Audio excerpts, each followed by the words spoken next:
Bonjour tout le monde, j'espère que vous allez bien. Je vous retrouve pour un nouveau vlog. C'est parti pour une nouvelle romance de Noël lue dans le cadre du Cold Winter Challenge. J'en ai même profité pour mettre mon joli pull Baby It's Cold Outside. Je suis trop contente, je pense que vous le voyez. Tout simplement parce que ce livre c'est une relecture d'un livre que j'ai adoré, que j'avais lu en 2022. Je vous le présente tout de suite. Il s'agit de Tu fais quoi pour Noël? Je t'évite, écrit par Juliette Bont et publié chez les éditions HarperCollins. Alors, c'est l'histoire de Charlie et Blade qui se détestent mais qui sont obligés de cohabiter l'un avec l'autre parce qu'ils font partie du même groupe d'amis depuis que Savannah, la bestie de Charlie, est en couple avec James, le boss et pote de Blade. Pour les fêtes de fin d'année, le groupe décide de partir tous ensemble une dizaine de jours en vacances en Laponie et c'est vraiment le pire cauchemar pour Charlie parce qu'en plus de devoir se coltiner Blade, elle déteste Noël.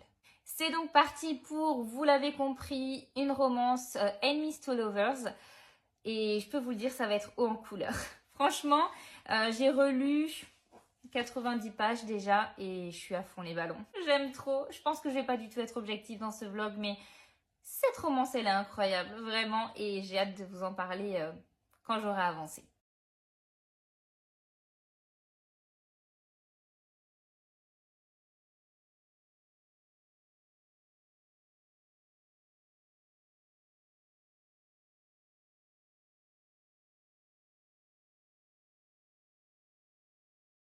En direct de ma lecture, j'en suis à 256 pages.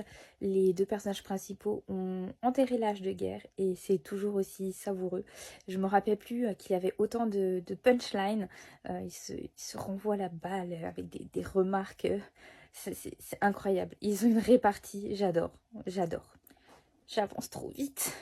J'aimerais que ça aille moins vite. J'ai envie de le dévorer et en même temps, j'ai pas envie d'arriver à la fin déjà.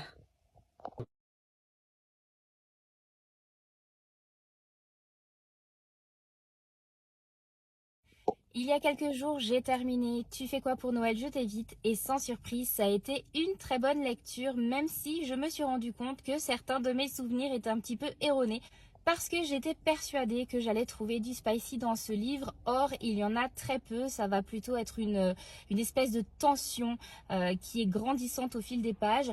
Donc, je vais pas mentir, j'ai ressenti un petit peu de frustration parce que j'aime bien quand il y a du spicy dans les romances de Noël et d'ailleurs aussi dans les romances tout court, mais ce livre reste quand même une petite Madeleine de Proust pour moi et je suis persuadée que je le relirai encore d'ici 2 ou 3 ans.